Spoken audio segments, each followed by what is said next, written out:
kekuatanku,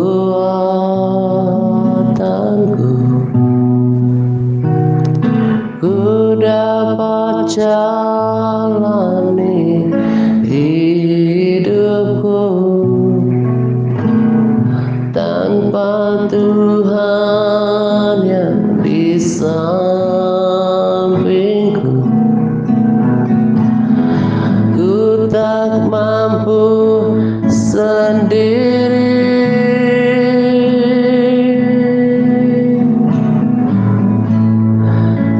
Engkaulah kuatku.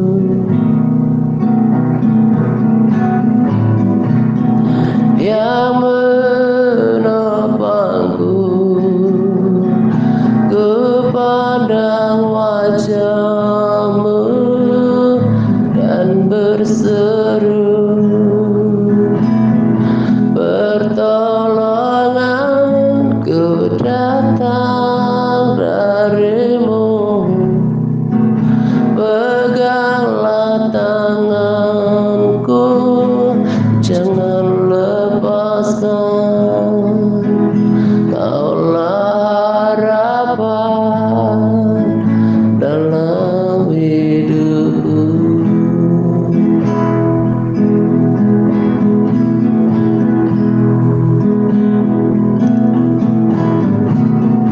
Bukan dengan kekuatanku,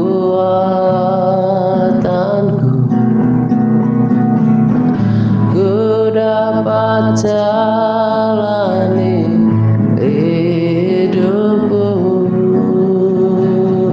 tanpa Tuhan yang di sampingku. Ku tak mampu sendiri, oh,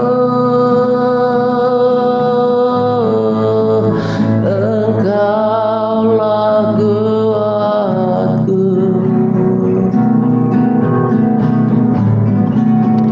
Yang menopangku,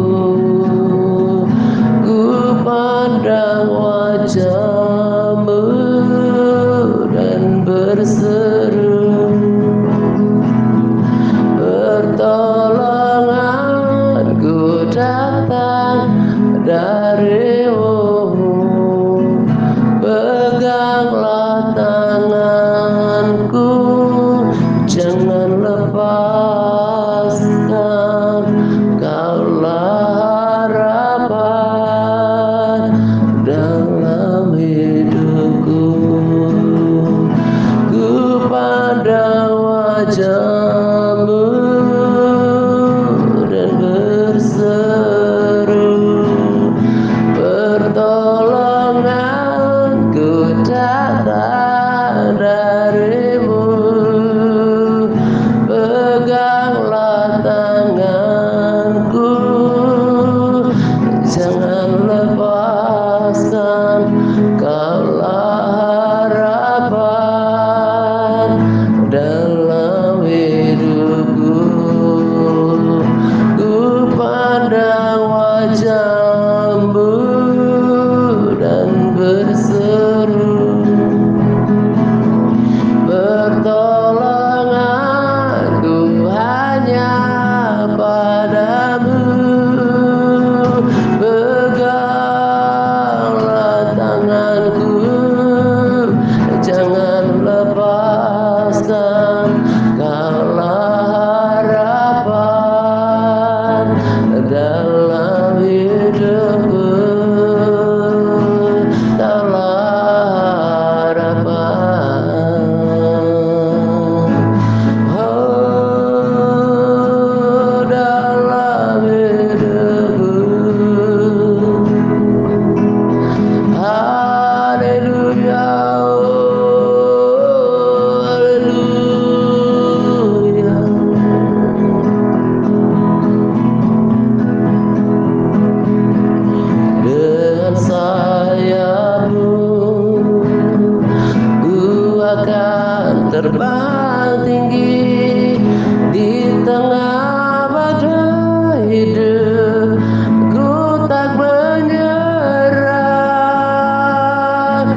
besertaku, maka kuat roh dan jiwaku. Tangan-Mu Tuhan selalu ku nantikan. Di setiap langkah ku percaya, firman-Mu berkata Kau besertaku, maka kuat roh dan jiwaku.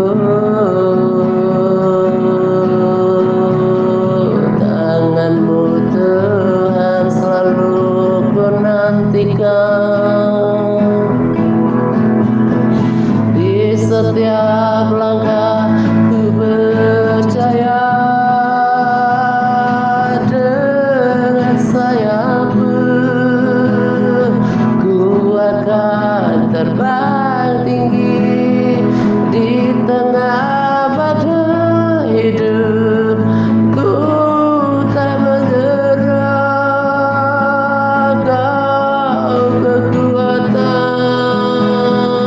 dan perlindungan bagiku, pertolonganku di tempat maha tinggi. Ku mengangkat tanganku, aku berserah. Kau ku nantikan, Kau yang ku sembah, Yesusku, Rajaku.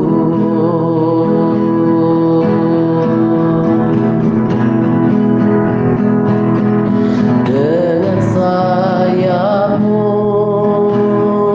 ku akan terbang tinggi di tengah badai hidup. Ku tak menyerah, Kau kekuatan dan perlindungan bagiku, pertolonganku di tempat maha tinggi. Ku mengangkat tanganku, aku berserah. Kau ku nantikan, Kau yang ku sembah, Yesusku, Rajaku.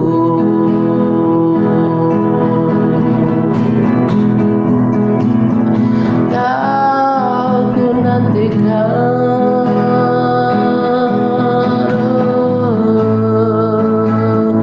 Kau yang ku sembah,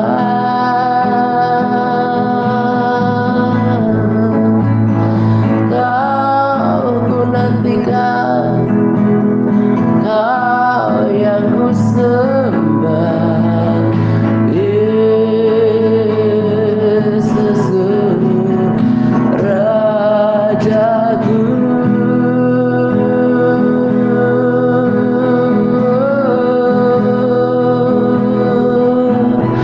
Kau Rajaku, haleluya. Kau Tuhanku.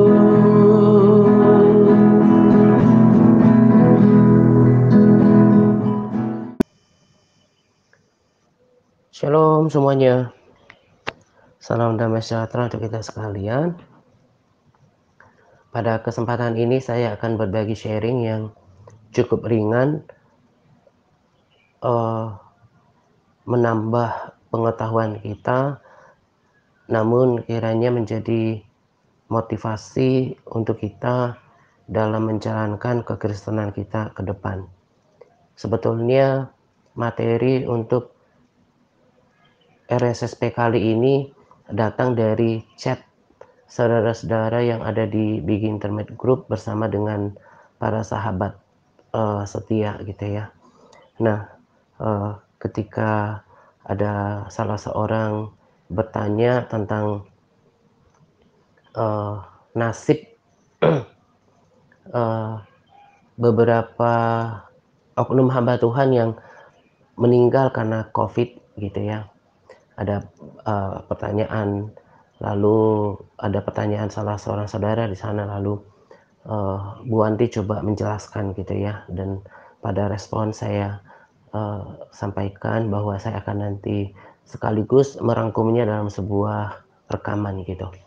Nah, jadi ini adalah sharing ringan dan kiranya menambah pengetahuan kita, memberikan pengertian sehingga dengan pengertian ini bisa membekali kita untuk menjalankan hidup lebih benar, lebih lebih berguna di kemudian hari gitu. Nah, yang pertama saya akan bahas tentang tadi, para hamba Tuhan yang oknum ya, oknum, eee, para oknum hamba Tuhan yang meninggal karena, eee, Covid gitu ya. Nah, kemarin di minggu-minggu kemarin dan, eee, bulan-bulan yang lalu rasanya, eee, hamba Tuhan yang biasa saya rekomendasikan videonya berkata bahwa, eee, dia meyakini bahwa, eee, Covid ini kerjaan si jahat gitu, tapi tidak akan mungkin terjadi kalau Tuhan tidak izinkan. Kalau, para sahabat dan juga saudara memperhatikan sharing saya juga mengungkapkan hal yang sama ya kurang lebih sama beberapa kali di waktu-waktu yang lalu. Saya yakini bahwa saya aminkan firman Tuhan bahwa rancangan Tuhan adalah rancangan damai sejahtera. Covid ini kan bukan rancangan damai sejahtera, berarti bukan dari Tuhan. Sederhana pemahamannya. Karena segala sesuatu yang dari Tuhan itu adalah rancangan damai sejahtera. Tuhan nggak pernah rencanakan bangsa Israel untuk mereka dibuang ke Babel. Tetapi Tuhan izinkan terjadi dengan berbagai maksud. Seperti bangsa Israel kemudian harus dibuang ke Babel, itu karena pemberontakan mereka. Nah, tetapi, eee, Tuhan izinkan kita di dalam lembah mengalami hal-hal yang tidak enak, bahkan sampai misalnya ada yang mengalami kematian, itu tidak bisa disimpulkan tujuannya apa gitu ya, hanya Tuhan yang tahu gitu. Nah, yang jelas yang saya percaya tadi bahwa firman Tuhan berkata bahwa rancangan Tuhan adalah rancangan damai sejahtera, bukan rancangan kecelakaan. Nah, berarti kalau Covid kan bukan rancangan damai sejahtera, bukan bukan, rancangan, eee, kebaikan, tapi rancangan kecelakaan. Tapi ya rancangan kecelakaan tentu bukan dari Tuhan gitu ya, tapi sama seperti sehelai rambut tidak akan pernah jatuh dari rambut kita tanpa seizin Tuhan, demikian juga dengan Covid. Tuhan izinkan terjadi, yang jelas itu bukan dari Tuhan, yang saya percaya ya, tapi Tuhan izinkan terjadi dengan maksud tertentu. Nah, kalau ada orang-orang yang kemudian mengalaminya gitu ya, saya percaya Tuhan punya maksud, tapi kita nggak boleh langsung, eee klaim gitu ya, atau membuat kesimpulan bahwa ini kena kena kutuknya Tuhan atau kena hukumannya Tuhan gitu ya. Karena tadi saya katakan Tuhan punya otoritas yang hakiki, yang mengizinkan segala sesuatu untuk maksud tersendiri gitu ya. Nah, eee, soal kemudian ya perhatikan ini, jadi saya garis bawahi dulu, kalau Tuhan izinkan seseorang mengalami kecelakaan, atau mengalami keterpurukan, atau mengalami, lembah kekelaman, mengalami masa sukar, termasuk di dalamnya misalnya Covid gitu ya. Kita jangan buru-buru mengklaim atau menyimpulkan bahwa orang ini nih kena kutuk atau, kena hukuman Tuhan. Barangkali Tuhan izinkan itu supaya orang itu belajar, supaya orang itu lebih dekat sama Tuhan, gitu ya. Nah, eee, kita, eee, harus mengikuti pikiran seperti ini, tetapi kita bisa belajar seperti, misalnya kalau kita kenal seorang oknum hamba Tuhan gitu ya, yang kita lihat dia, mungkin aktif melayani atau mungkin pelayanannya besar, tapi itu kan tidak jaminan. Yang dilihat adalah praktek hidupnya. Nah, itu kenapa yang di Matius 7 ayat 21 sampai 23 Tuhan katakan kan ada orang yang bernubuat, ada orang yang mengadakan, tanda-tanda ajaib gitu ya, eee, mujizat-mujizat, tapi toh Tuhan bilang ditolak karena perbuatannya itu jahat, perkataannya jahat, eee eee, perbuatannya jahat jahat, sikap hidupnya jahat. Belum lama ini Bu Anti sharing fakta tentang oknum hamba Tuhan yang kemudian melarikan, bantuan dana Covid untuk sebuah gereja tertentu. Dan itu jumlahnya menurut, eee eee berita ya ya ya boleh dikatakan berita lah ya, berita yang dituliskan oleh Bu Wanti itu jumlahnya nggak seberapa, padahal gerejanya besar, ya kan. Nah, di gereja lokal gitu ya, melayani gitu, nggak jaminan gitu ya. Nah, itu yang selalu saya syukuri gitu. Di sini saya sudah terbukti baik diri saya maupun para sahabat setia saya, itu betul-betul mengalami pembaharuan budi gitu. Nah, jadi kalau kita lihat seorang oknum hamba Tuhan yang mungkin mengalami sesuatu yang tidak baik, yang tidak enak, nggak selalu Covid, ya mungkin kemalangan, mungkin Eee malapetaka gitu ya. Nah, kita lihat kenapa terjadi dalam diri orang ini. Kalau memang dia terbukti takut akan Tuhan, setia, mengasihi Tuhan, mengasihi jiwa-jiwa, jalannya lurus gitu ya. Toh Ayub juga Tuhan izinkan terjadi, padahal Tuhan sendiri mengakui dia adalah orang yang saleh, yang takut akan Tuhan gitu ya. Nah, tetapi, eee ada juga orang yang udah melayani, hamba Tuhan gitu ya, tapi praktek hidupnya nggak benar gitu ya. Nah, kita tetap tidak boleh menghakimi, menghukum gitu ya, atau menyimpulkan sesuatu. Lihat aja, makanya firman Tuhan juga berkata bahwa lihat dari buahnya. Barangkali kita bisa petik sebuah pelajaran dari orang tersebut gitu ya. Jadi, betul juga sih kata Helen gitu ya, barangkali karena yang ditonjolkan adalah, profesi tertentu gitu ya, pendeta gitu, oknum oknum pendeta, oknum hamba Tuhan. Jadi kesannya yang paling banyak mereka, padahal kan sekarang kalau kita lihat di update, data korban, Covid itu sudah 18 ribuan ya, atau sudah 19 ribuan gitu. Nah, itu kan nama-nama itu hanya beberapa saja gitu ya. Nah, jadi nggak boleh disimpulkan karena data tertentu. Bulan-bulan yang lalu juga di dalam grup kami ada di dibuat list nama-nama yang meninggal karena Covid gitu ya. Nah, eee, yang punya marga gitu ya.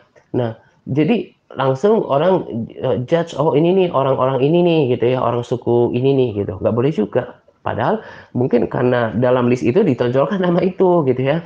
Padahal kalau kita compare dengan jumlah yang ada itu kan nggak seberapa gitu ya. Jadi nggak boleh cepat mengambil kesimpulan, tidak boleh cepat membuat kesimpulan terhadap keberadaan orang dan juga fakta data gitu ya. Jadi, harus bijaksana gitu, harus bijaksana gitu ya. Jadi, eee, jangan buru-buru untuk menyimpulkan sesuatu terhadap, oknum hamba Tuhan yang kalau karena meninggal oleh penyebab Covid gitu ya. Tadi saya udah bilang, ini kebijaksanaan yang saya punya, lihat saja cara hidupnya. Kalau memang dia udah saleh, takut akan Tuhan, eee, mengasihi Tuhan, Tuhan izinkan, barangkali Tuhan sedang punya rencana sesuatu untuk dia. Tuhan ingin uji dirinya gitu ya. Ayub yang Alkitab katakan dia saleh, Tuhan izinkan juga terjadi. Nah, tapi kalau ternyata dia hidupnya tidak benar gitu ya, lihatlah contoh hidupnya, jangan seperti itu gitu ya. Nah, itu tentang orang-orang yang, eee, orang-orang yang mati yang meninggal karena COVID, baik itu orang biasa, eee, orang kalangan tertentu, ataupun profesi tertentu ya. Jangan, mudah mengambil kesimpulan tentang fakta data dan juga tentang, profesi orang-orang tertentu gitu. Lalu yang Helen bilang soal umur manusia, ya itu betul, saya juga pernah baca itu. Itu seperti lembaran-lembaran kertas pada buku, lembaran-lembaran halaman pada buku yang Tuhan sudah tentukan. Rahasia Tuhan tentang kelahiran kita, ya kan? Tentang kematian kita juga. Keberadaan kita di bumi ini, kemudian kepergian kita, hanya Tuhan yang tahu gitu ya. Nah, kecuali memang ada orang tertentu yang putus asa mengambil inisiatif sendiri, ya kan, murder, bunuh suicide gitu ya, melakukan bunuh diri gitu. Atau ada orang yang membunuh sesamanya gitu kan, itu bukan, eee, ya tapi kalau kalau yang ada orang yang membunuh sesamanya, saya pikir juga sama, kalau Tuhan nggak izinkan itu terjadi, ya nggak akan terjadi. Tapi, intinya bahwa hidup mati seseorang itu ada dalam kontrol Tuhan sepenuhnya, gitu ya. Nah, itu tentang usia manusia, tentang fakta orang-orang yang meninggal karena Covid, gitu. Tapi yang yang perlu dikoreksi dari komentar Helen adalah ketika dia katakan bahwa semua orang yang percaya Yesus nanti akan masuk surga gitu ya.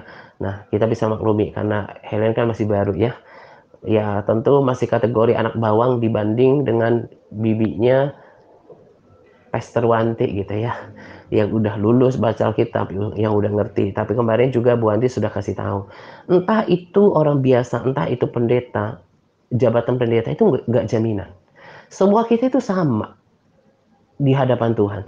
Yang Tuhan lihat adalah praktek hidup kita, bukan jabatannya, bukan lamanya kita menjadi Kristen, bukan usianya, bukan persembahannya, bukan pelayanannya, semata-mata ketaatannya. Praktek hidup yang mengasihi Tuhan, praktek hidup yang takut akan Tuhan, hidup dalam kebenaran, itu yang dilihat. Gitu ya. Jadi, kenapa ada yang kemarin oknum pendeta yang meninggal gitu, apa penghakiman, nggak usah pikir terlalu terlalu ribet ke situ gitu ya. Saya yang sudah melayani, udah mau 6 tahun saya hitungnya seperti itu, sejak sungguh-sungguh tahun 2015. Saya nggak terlalu, mau berpikir yang agak-agak, sukar seperti itu gitu ya. Nah, eee, kita ini, eee harus tanamkan. Saya udah coba, copas pada capas gitu ya, ayat-ayat firman Tuhan tentang iman ini. Nah, ini yang tentang prinsip keimanan Kristen ini yang sangat ditegakkan, ditanamkan di dalam pelayanan ini. Saya bold di sana bahwa jika iman itu tidak disertai perbuatan, maka iman itu pada hakikatnya adalah mati. Ayat 20, bahwa iman tanpa perbuatan adalah iman yang kosong. Ayat 21, bukankah Abraham bapa kita dibenarkan karena perbuatan-perbuatannya? Ayat 22, bahwa iman bekerja sama dengan perbuatan-perbuatan dan oleh perbuatan-perbuatan iman itu menjadi sempurna. Ayat 24, jadi kamu lihat bahwa manusia dibenarkan karena perbuatan-perbuatannya dan bukan hanya karena iman gitu. Jadi kalau orang hanya sekedar percaya aja lalu uh, masuk surga, itu nggak benar ya. Lalu iman tanpa perbuatan adalah mati. Ayat 26, demikian juga iman tanpa perbuatan adalah perbuatan yang mati. Lalu saya tambahkan juga di sini, nanti saya coba copas, tapi bagi kita yang udah setia di pelayanan ini dan juga hafalkan modul sudah tahu bahwa bukan setiap orang yang berseru kepadaku Tuhan Tuhan akan masuk ke dalam kerajaan surga ya. Matius 7:21. Artinya yang berseru kepada Tuhan adalah orang Kristen. Pada umumnya yang berseru pada Yesus adalah orang Kristen. Tetapi bukan semuanya masuk surga. Yesus yang ngomong. Hanya mereka yang melakukan perbuatan kehendak Bapakku yang di surga. Apa kehendak Tuhan? Ya, Tuhan menghendaki kita hidup dalam ketaatan, hidup dalam kebenaran gitu ya. Kemarin udah dibenarkan sama Bu Ante sih, tapi saya ulangi karena tadi saya katakan ini prinsip kekristenan yang tidak dipahami oleh banyak orang dan terus ditanamkan dalam pelayanan ini. Itu kenapa kita harus mengerjakan keselamatan kita dengan takut dan gentar. Firman Tuhan katakan seperti itu. Kita harus mengerjakannya dengan takut dan gentar, hidup dalam kebenaran, melakukan perbuatan-perbuatan kebenaran, hidup dalam ketaatan. Jadi iman kita itu disertai ketaatan. Abraham memang memiliki iman kepada Tuhan, tapi disertai dengan ketaatan, seperti yang saya uraikan kemarin. Ketaatan ketika Tuhan bilang sunat setiap laki-laki yang ada bersama dengan dia disunat. Kemudian persembahkan anak tunggalmu yang kau kasihi Ishak dilakukan gitu. Jadi nggak boleh berjalan sendiri-sendiri, cuma punya iman, cuma percaya Yesus, nggak bisa. Itu kenapa sungguh-sungguh kita menjalankan kekristenan di sini, karena firman Tuhan sudah menjelaskan kita bahwa bukan setiap orang yang berseru kepada Tuhan yang akan diselamatkan, tapi harus melakukan kehendak Bapa di surga. Lalu Tuhan juga kan katakan Matius 7 ayat 13 sampai 14 untuk berjuang masuk melalui pintu yang sesak dan jalan yang sempit. Sebab untuk masuk ke dalam kerajaan surga perlu perjuangan. Lukas 13 ayat 23-24 juga katakan seperti itu. Berjuang. Dengan apa? Hidup berjuang memiliki kesetiaan, konsistensi daripada yang dasar. Mulai dari yang dasar. Bersekutu sama Tuhan. Memiliki persekutuan yang erat dalam doa. Bergaul dengan firman Tuhan. Berjuang untuk taat apapun harganya. Dalam segala hal. Hati, pikiran, perkataan, anggota tubuh, juga keuangan. Itu yang akan menyelamatkan kita. Perbuatan yang menyelamatkan Abraham kan udah jelas di sini dikatakan tadi. Jadi kamu lihat bahwa bukan ayat 21. Bukankah Abraham bapak kita dibenarkan karena perbuatan-perbuatannya? Jadi nggak ditonjolkan imannya. Imannya harus disertai dengan perbuatan ketaatan. Gitu ya. Jadi semua orang yang ada dalam pelayanan ini ditanamkan firman ini. Jangan bermegah dengan iman. Kalau tidak disertai dengan ketaatan terhadap segala perintah Tuhan, tidak akan selamat. Ingatkah kisah anak muda yang bertanya kepada Tuhan, bagaimana supaya mendapatkan hidup? Tuhan jelas katakan, turuti segala perintah Allah. Makanya di sini ditekankan ketaatan. Karena kita semua udah punya iman kepada Yesus, percaya sama Yesus. Tapi kalau kita nggak menuruti segala perintah Allah, sama nasibnya dengan anak muda itu. Nggak akan masuk dalam kerajaan surga, tidak akan mendapatkan hidup, gitu ya. Lalu tentang orang mati ya. Jadi orang mati yang sudah meninggal, kemarin ketika ibundanya Bu Eni di Interfam kita ucapkan turut berbelasungkawa. Di situ juga kami tegaskan bahwa orang mati yang sudah meninggal itu tidak lagi ada gunanya untuk didoakan. Dasar firmannya itu ada. Nanti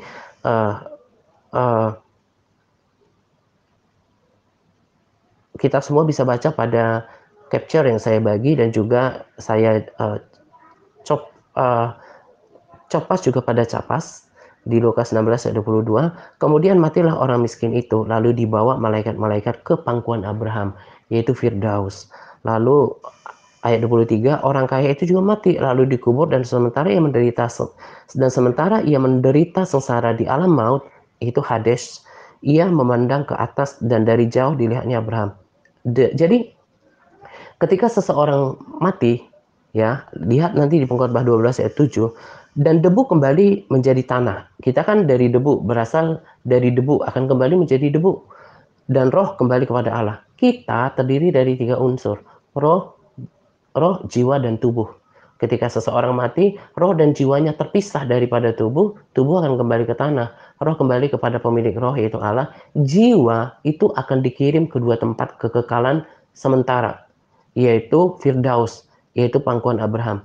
Di sana ditampung jiwa orang-orang yang hidup benar di hadapan Tuhan. Hidup jiwa orang-orang yang berkenan kepada Tuhan, yang takut akan Tuhan, yang hidup dalam ketaatan. Tetapi kalau seseorang hidupnya tidak benar, jahat, tidak taat gitu ya, tidak menjaga hatinya, pikirannya, perkataannya, anggota tubuhnya, ketika mati, rohnya juga kembali kepada Tuhan. Semua roh itu kembali pada Tuhan. Tubuh itu kembali kepada tanah gitu ya. Tapi jiwa itu akan berada di tempat di 2 tempat masing-masing yang berbeda gitu ya. tempat penampungan sementara. Ada orang tertentu yang bilang Firdaus adalah tempat penampungan sementara orang percaya, lalu alam maut atau Hades adalah tempat penampungan sementara jiwa-jiwa orang yang jahat yang nanti akan dihakimi sebelum mereka ke Gehenna, yaitu ke lautan api gitu ya. Nah, jadi jelas dari kisah ini kita tahu bahwa ketika orang mati, nasibnya sudah langsung ditentukan. Walaupun belum penghakiman terakhir, belum penghakiman, nanti kan dari Firdaus mereka akan Tuhan bawa ke Yerusalem baru. Nah, sementara dari alam maut atau Hades mereka akan ke Gehenna. Nah, itu harus mengalami proses penghakiman. Tapi kan penghakiman belum tiba. Nah, jadi orang-orang yang mati sebelum penghakiman ini tiba udah mendapatkan tempat peristirahatan sementara. Yang hidup benar masuk ke mereka sudah dapat penyiksaan di alam maut, Hades, seperti yang terjadi pada orang kaya itu. Dan Firdaus itu bagi orang-orang benar, gitu ya. Jadi itu kenapa bukan kita nggak mau mendoakan orang yang sudah mati, gitu ya. Orang-orang kebanyakan tuh nggak memiliki pengertian yang benar, nggak ada gunanya. Nah, kita cukup mendoakan orang-orang yang ditinggalkan supaya mendapatkan penghiburan, karena bagaimanapun mereka berduka. Nah, apa pelajarannya dari sini adalah jadilah pendoa syafaat bagi sebanyak mungkin orang. Dimulai dari orang-orang yang terdekat, orang-orang kita kasihi dan komunitas kita. Nah, itulah kenapa di dalam grup ini, di dalam komunitas ini ada panduan doa. Itu bukan berarti supaya banyak kegiatannya, enggak. Tapi selama hidup kita harus melakukan doa-doa, menaikkan doa-doa. Secara bergantian di sana ada topik-topiknya untuk keluarga, untuk sesama kita di TRC, kemudian kota, gereja gitu ya, para hamba Tuhan, bangsa gitu. Jadilah mengambil bagian dari situ, mengambil bagian di situ. Nasib banyak hal kita bisa tentukan lewat doa, gitu ya.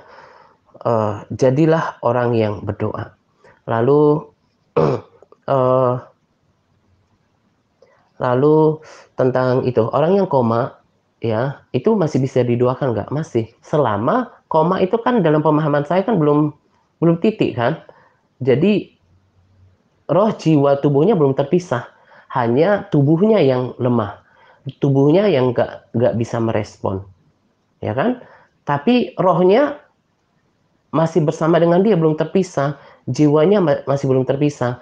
Nah, makanya masih mungkin kita mendoakan mereka dan tentu disarankan justru bersyafaat untuk orang tersebut, orang-orang dalam kondisi tersebut. Saya masih ingat ketika mama saya di Bandung, meninggalnya di Bandung waktu itu 2010, saya bersyukur kakak saya mengambil inisiatif sungguh-sungguh berdoa. Dia bilang saya sungguh-sungguh berdoa untuk minta ampun akan dosa mama kita gitu ya. Dan setelah kakak saya sungguh-sungguh berdoa, ya mungkin dengan air mata, dengan gemetar dia sendiri gitu ya. Ada suaminya sih di keluarga itu di dalam rumah dan anak-anak. Cuma maksudnya kami udah pada pulang tadinya ada yang ke Bekasi, ada yang ke Tangerang gitu ya. Nah, setelah kakak saya doakan mama saya pergi gitu. Nah, sungguh-sungguh minta ampun atas doa mama saya. Banyak sekali kan kesaksian, rasanya di grup juga ada ketika mendoakan anggota keluarganya lalu dengan air mata setelah berdoa terus pergi gitu ya. Nah, justru pada saat seperti itu kita berdoa syafaat. Bahkan kita masih bisa ajak bicara walaupun mereka tidak merespons sebagaimana orang sehat gitu ya. Justru di situ kita harus katakan dengan kata-kata yang menyentuh gitu ya. Nah, mungkin misalnya oma atau opa, ini kan sekarang oma atau opa tahu bahwa hidup manusia itu tidak selamanya. Sekarang oma atau opa mengalami yang seperti ini dan ini adalah waktunya oma atau opa mau menghadap Tuhan dan tempat kekekalan itu hanya ada dua gitu ya. Uh, uh, Surga dan neraka gitu. Nah, kami rindu oma atau opa nanti bersama dengan Tuhan di surga. Cuma satu yang Tuhan minta, bertobat gitu ya.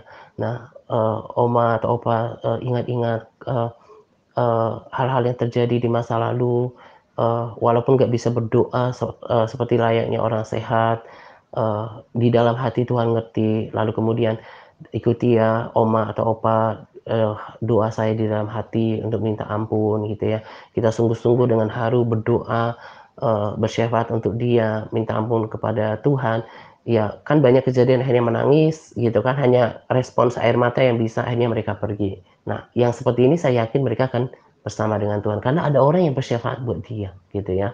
Jadi masih bisa dimungkinkan untuk bersyafaat bagi orang-orang yang koma. Bahkan di waktu-waktu yang lalu ada beberapa anggota keluarga sahabat di sini yang minta dukungan doa untuk yang koma. Justru yang saya lakukan pribadi adalah pertobatan untuk ampuni orang ini. Roh Kudus insyafkan dia akan kebenaran, dosa dan penghakiman, supaya dia insaf lalu bertobat di dalam keadaan yang koma itu, sehingga ketika Tuhan betul-betul panggil dia, jiwanya pergi ke Firdaus gitu ya.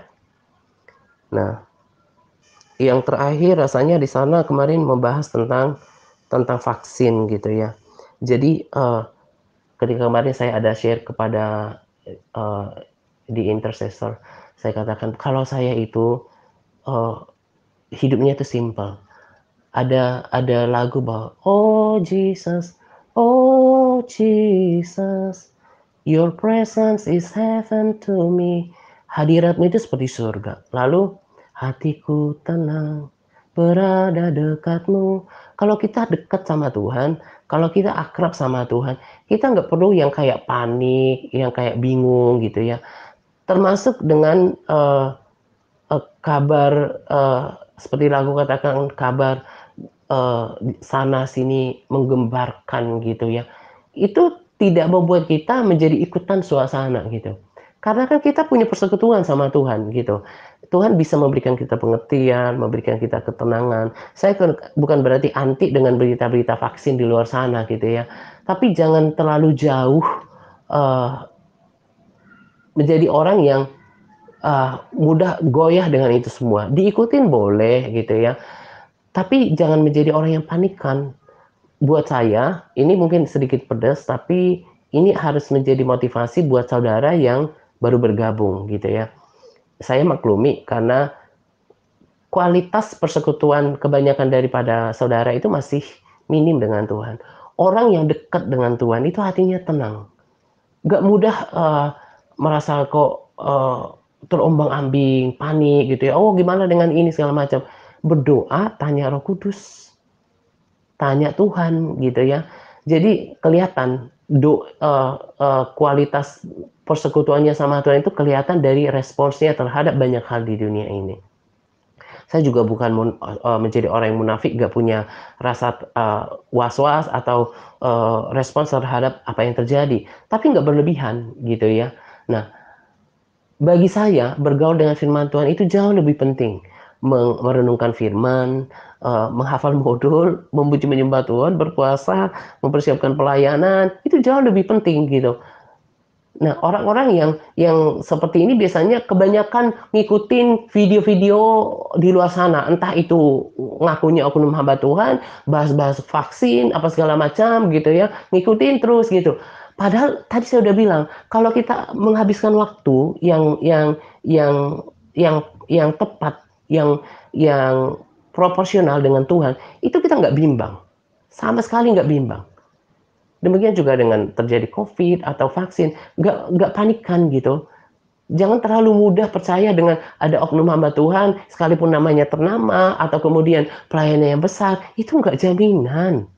Nggak jaminan, yang kayak gitu-gitu nggak jadi ukuran seseorang dia itu, eee, dia itu betul-betul ngerti isi hati dan pikiran Tuhan. Sama kalau ketika kita lihat orang gitu ya, ada orang yang kelihatannya diberkati, hidupnya sehat-sehat aja, berhasil. Apakah itu ukuran dia punya kedekatan sama Tuhan, punya hidup benar di hadapan Tuhan? Banyak malah orang yang sungguh-sungguh dalam Tuhan, hidupnya biasa aja gitu ya. Nah, jangan mudah seperti itu, mudah, dipengaruhi oleh hidup, suasana yang seperti itu.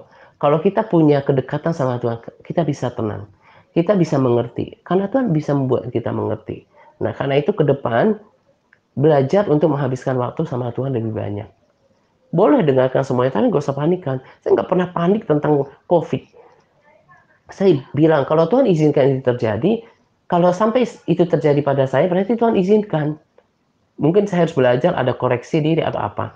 Dengan vaksin juga seperti itu. Kelihatan banget kalau orang yang nggak bisa, udah nggak betul-betul abide in Him, nggak tinggal di dalam Tuhan berlama-lama gitu ya, ya gitu panikan. Jangan-jangan orang ini doa tapi pikirannya kemana-mana gitu, melayang-layang. Jadi akhirnya dia nggak bisa dapatkan pengertian-pengertian, ketenangan daripada Tuhan.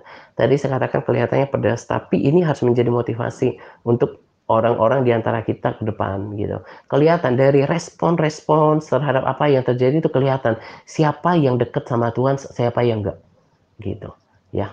Jadi kiranya ini diperhatikan, tadi kan saya katakan kiranya menjadi motivasi ke depan, supaya kita koreksi diri gitu ya. Saya nggak larang untuk saling bertanya gitu ya, tapi, eee, sewajarnya aja. Jangan menjadi orang yang panikan, yang kok kayaknya mikir sampai ke hal-hal yang tidak terlalu penting. Jangan pikirkan hal-hal yang terlalu tinggi, kata Alkitab kan, sediakan aja waktu untuk merenungkan firman. Sediakan waktu untuk mendoakan orang. Sediakan waktu untuk mengoreksi diri, sediakan waktu untuk memuji menyembah Tuhan. Kata firman Tuhan, orang benar nggak bakalan ditinggal sama Tuhan. Sekalipun kita ketinggalan informasi tentang update COVID, data COVID, tentang update vaksin, kalau kita dekat sama Tuhan, nggak akan menjadi masalah gitu ya. Itu yang harus dikejar gitu. Nah, kiranya sharing singkat saya pada kesempatan ini memberkati, memotivasi setiap kita sekalian gitu ya. Selamat menjelang 2 pagi untuk kita sekalian. Semangat berpuasa kepada para sahabat yang terus bersemangat dalam berpuasa. Semangat par. Tuhan Yesus memberkati kita senantiasa. Amin. Pertolonganku di tempat maha tinggi, ku mengangkat tanganku, aku berserah, aku nantikan Kau yang ku sembah, Yesusku, Rajaku.